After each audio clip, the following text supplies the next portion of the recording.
Hey guys, this is Jacolia of Jacolia Gems. Thank you for once again coming back home, family.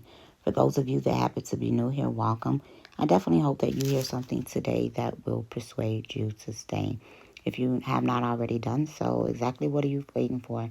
Hit the subscribe button, like the video, comment down below, share it to your social media platforms. So I'm going to read this off real quick, real fast. I put this in another video. This is how you begin to prove that Hebraic people as well as Hamitic people came over here during biblical times. Tamil, Persian, and Arab nations used the Maritime Silk Road to sail into Southeast Asia and the Indian subcontinent from East Africa and the Arabian Peninsula. In 2nd millennium BC, it flourished until 1500 BC. Austronese sailors and Chinese built boats during this time to 1000 BC. An admixture of their DNA is found amongst Native Americans in South America, pointing to these people groups migrating and settling from the Near East at the same time King David ran the Philistines, later called the Phoenicians, out of Canaan. He did that in 1000 BC. And then in 2nd millennial BC, this is when the Hebrews, were leaving out of Mesopotamia, going into the Levant and clearly into Persia and Southeast Asia, coming from East Africa and the Arabian Peninsula. This is 2nd millennium BC, which is contemporary to the time of Abraham. When you see in the book of Genesis, the 12th chapter, when it says that there was a grievous famine, and him and his wife, his nephew, his family, his servants, his cattle, his sheep, so on and so forth, this Arabic conglomerate of people, these Asiatics were coming into Egypt. If you begin to look at 2180 BC, this is right on point for why they began to sail via boat, leaving East Africa and Saudi Arabia to go into the Indus Valley as well as Southeast Asia. And we see the Hittites, Amorites, Canaanites, and Israelites in Canaan in 2nd millennium BC through 150 BC. These people groups inhabited Egypt at a great rate. Dan were judges and sellers. Them, Manasseh, and Ephraim were seen in Bashan amongst the Amorites. The worship of the serpent goes back to Dan as well. The word Athabaskan is angelicized version of a Creek language found in Canada. It's very important to know that the Red Sea that's referred to in the Bible is Reed Sea. So when you begin to look at these places where these people group began to come in and they renamed them after places in Egypt, we also have to be aware of the fact that the native ancient Egyptians were not in Egypt during this time, because that's when the Hyksos and the Hebrews were in Egypt. The native Egyptians and Babylonians and Assyrians, if you begin to look over into Peru, you will begin to find identical ziggurats that you begin to see amongst the Assyrians and Babylonians in Mesopotamia. And the thing is, the artifacts that was found in these areas appear to be older renditions of what we see in ancient Egypt on today. So let's continue to read this. And so if you begin to read Exodus 2 and 3, the literal transliteration of Red Sea is Yam. Yam means sea. That's the Yod, and the Mem in Hebrew, Suf, with the two words combined in a constructed state. So this would yield Sea of Reeds.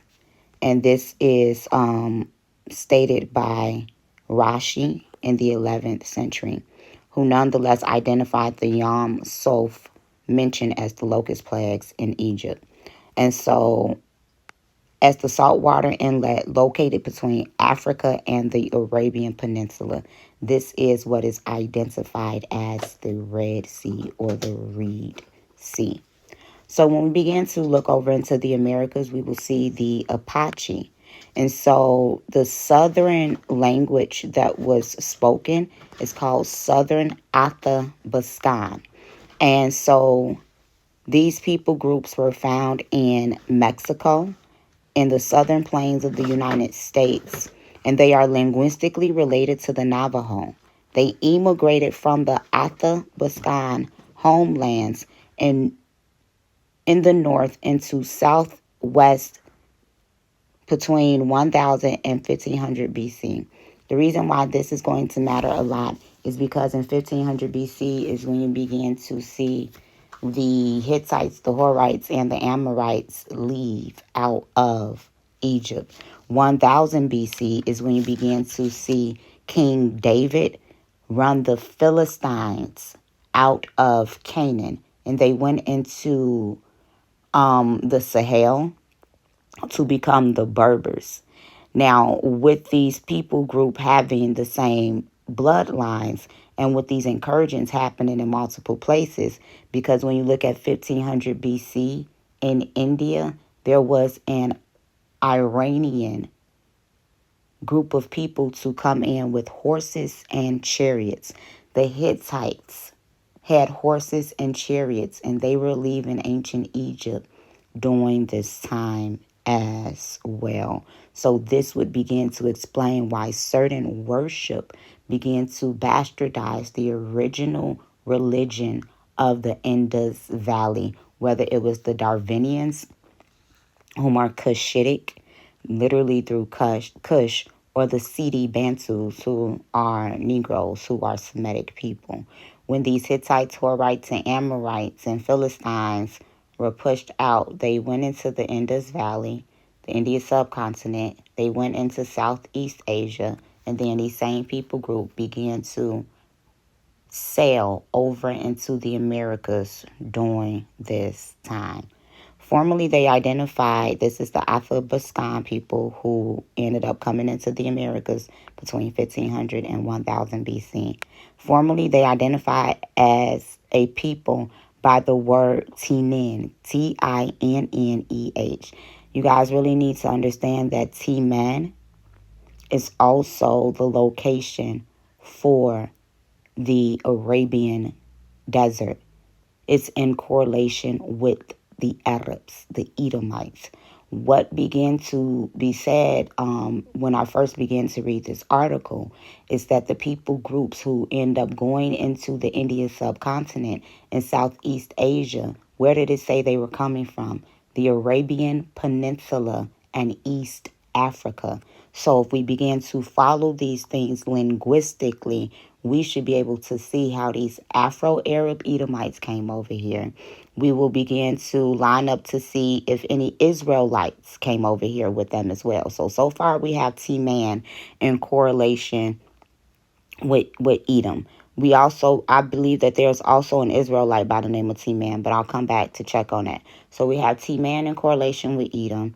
We have the fact that the Hittites, Horites, and the Amorites were pushed out of Egypt and Canaan in between 1500 to 1000 BC. So that begins to back up that people from the Arabian Peninsula and Southeast Asia, they began to use the Maritime Silk Road. This is the sea. So they sailed into the Indus Valley and Southeast Asia from East Africa to the Arabian Peninsula.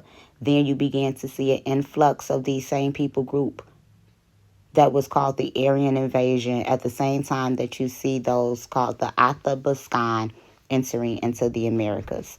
So when we began to look at the Temne people, the Athabaskan people, nowadays they are called Dene or Dene for Canadian Athabascans. So these people were coming into Canada. It's very important to know that this would not be the first incursion of Semitic and Hamitic people. This would not be the only incursion of Semitic and Hamitic people into Canada. When we began to look at the Huguenots, the French Huguenots that went into Canada, and then when they left Canada, they went down into Louisiana to become the Cajun. Those are Moors coming over from France. So this is why you have so much culture amongst the quote-unquote white people in Louisiana. This is because the majority of them are truly passing people. And some of them know, but some of them have no idea. So when we begin to look at the Dene or Dene people in correlation with Temne and in correlation with Athabaskan, then we should be able to see in scripture to see, where was Temne, Edom, ever in Baskan, which is Bashan, and was the tribe of Dan ever located amongst the Hittites, the Horites, and these Amoritic people, so that we can see, anything that will correlate Hebrews coming over into here as well, because we need to know that there are so many different Native American groups, and this is how you begin to prove who is who, and also begin to say, no, Hebrews were over here as well. So let's continue. So the Dene people, they taken from their own language, it literally means men or people. And when we began to look over into West Africa, Bantu and Bantu peoples, Bantu language, Bantu literally means people. And so Temne are also Temne are also a West African people seen in the Americas today amongst the Gullah Geechi. Oh, so yes, I wrote this here. Temne can be Israelites, Edomites, or Horites. Therefore, I propose that the Temne people of West Africa are most likely a conglomerate of Israelites, Edomites, and Horites. When we begin to look into the Gullah Geechi in the Americas, this isn't in this part, but I want you guys to go and look up Gittites, Geth, Geth, and you will begin to see that oftentimes it's spelled Gitti, Geeti. So when you begin to have the Geechi people or the Gitti people, that'll bring you into the Geechi people. Is that a reach? Nope, because I probably gonna come back and do a video on telling you guys how the Fula or the Fulani can be in correlation as well, because the Fulani people called themselves Fula. So Gullah Geechi. It's also important to know that I'm dropping little nuggets. The Fulani people are really ancient Libyans via Put. And we know that Put is indeed related to the Gittites, because the Gittites are related to the Hamitic people. So this is how you begin to line things up as well. So when we began to look at the Geet or Gitti or Geechi people, we also need to know that this was the relation of Goliath, who was described as a giant, right? So how can we begin to tie?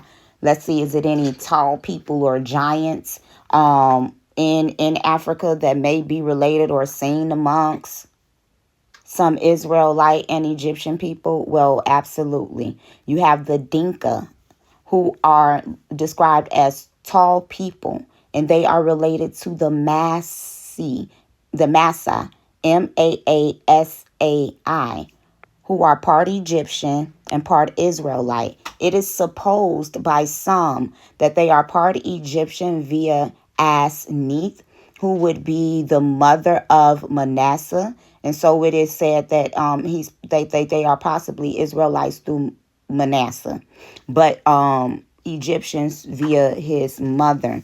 I would like to make the assertion that Maasai people can also be.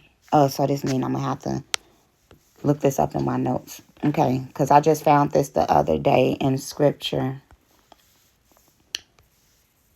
Yes, that Maasai people can also be Arabic, which will begin to line up also, because we know that the Israelites, were in Egypt and the Arabian Peninsula.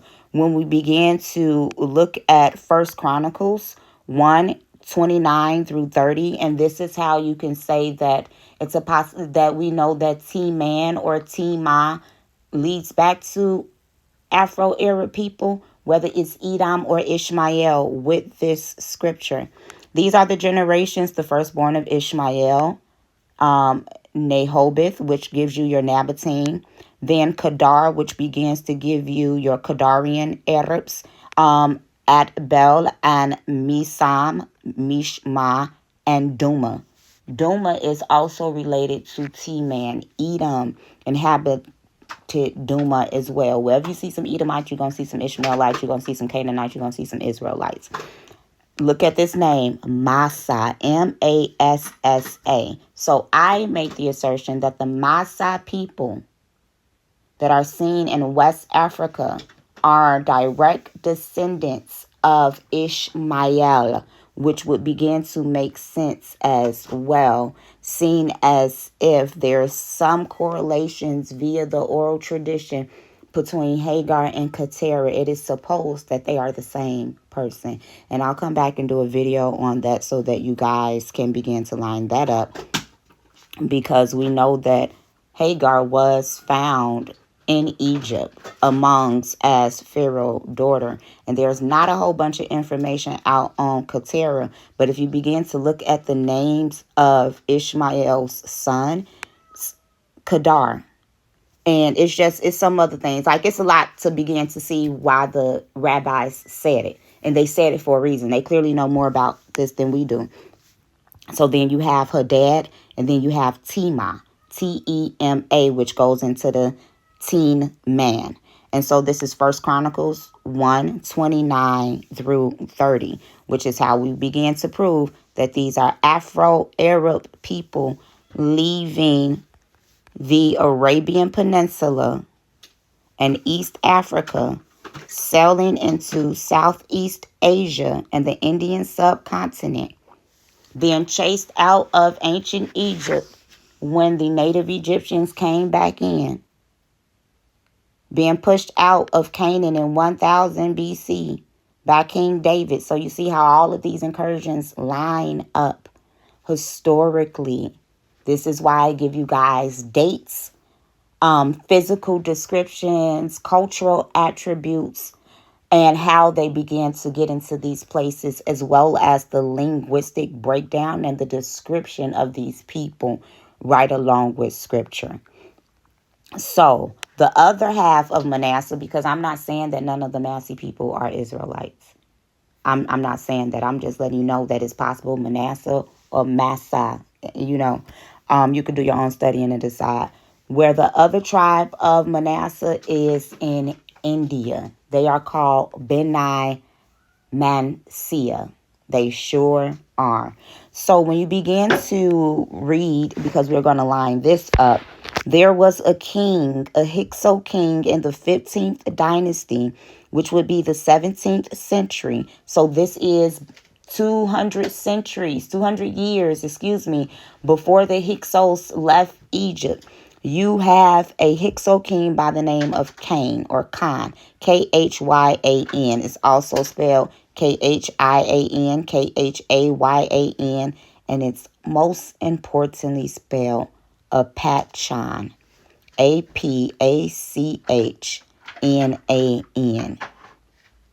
I mean, that's clear as day. That's Apache and Ham linked together.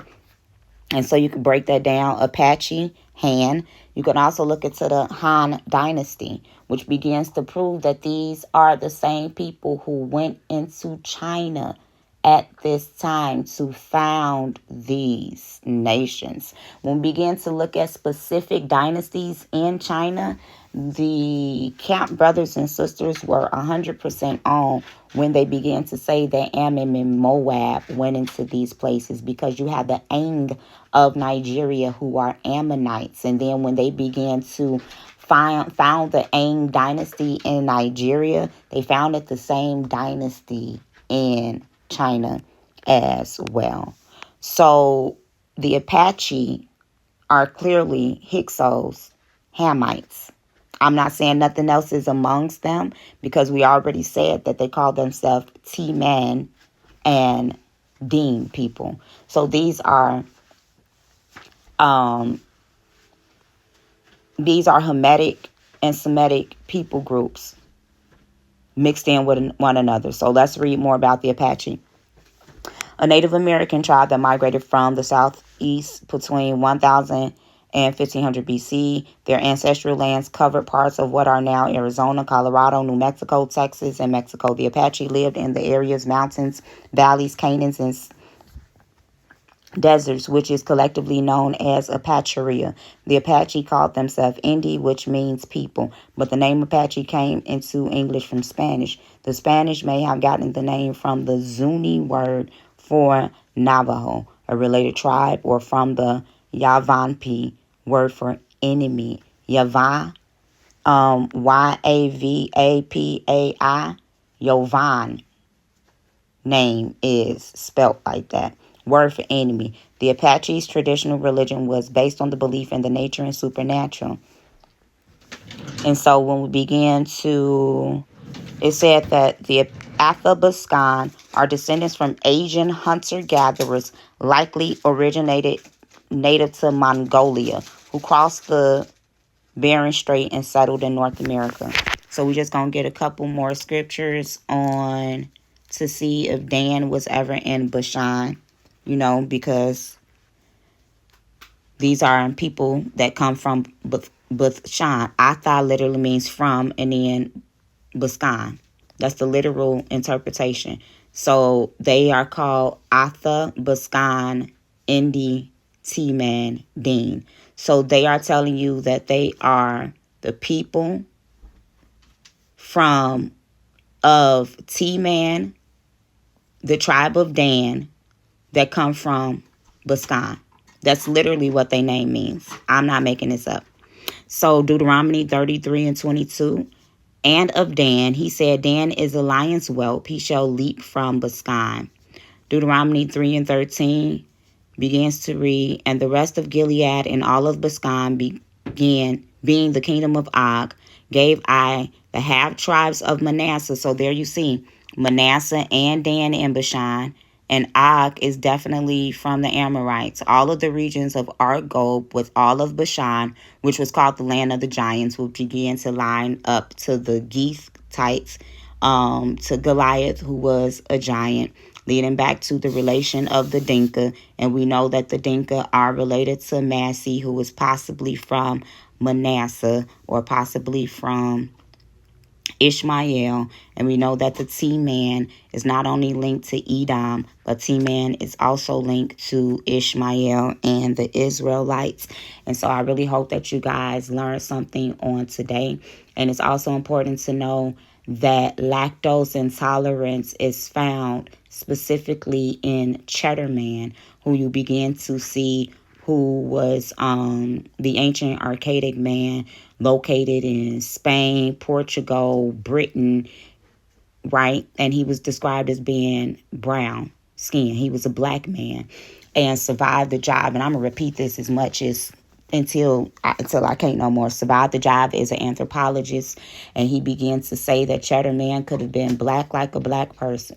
Black like an Arab, or black like, I think he said a Native American or something, but not black like a black person. And I just began to prove how that Arabs and Native Americans are literally black people coming from the Arabian Peninsula and East Africa, going into the Indus Valley, Southeast Asia, and then selling over here into the Americas.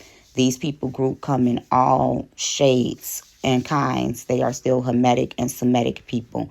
When we begin to look at Cheddar Man's DNA, it is RB1 and U5. This DNA originates in the Arabian Peninsula, the Sahel, Chad, Libya, all of these other places before you ever begin to see it in Europe. When we begin to look at the lactose intolerance that's seen amongst Cheddar Man, lactose intolerance is only seen amongst Native Americans and Hispanics and African Americans at an 80% rate. So when you begin to scratch the immigration of all of these people groups, it leads us back to whether it's Africa or Pangea existing and the size of the world not being as far apart as we believe them to be today. I hope you guys begin to learn how to line things up and break down things linguistically and scripturally, as well as historically, with data, with immigration patterns, with description markers, as well as cultural markers following these people to prove who they are and from whence they came. This is Jacolia of Jacolia Gems.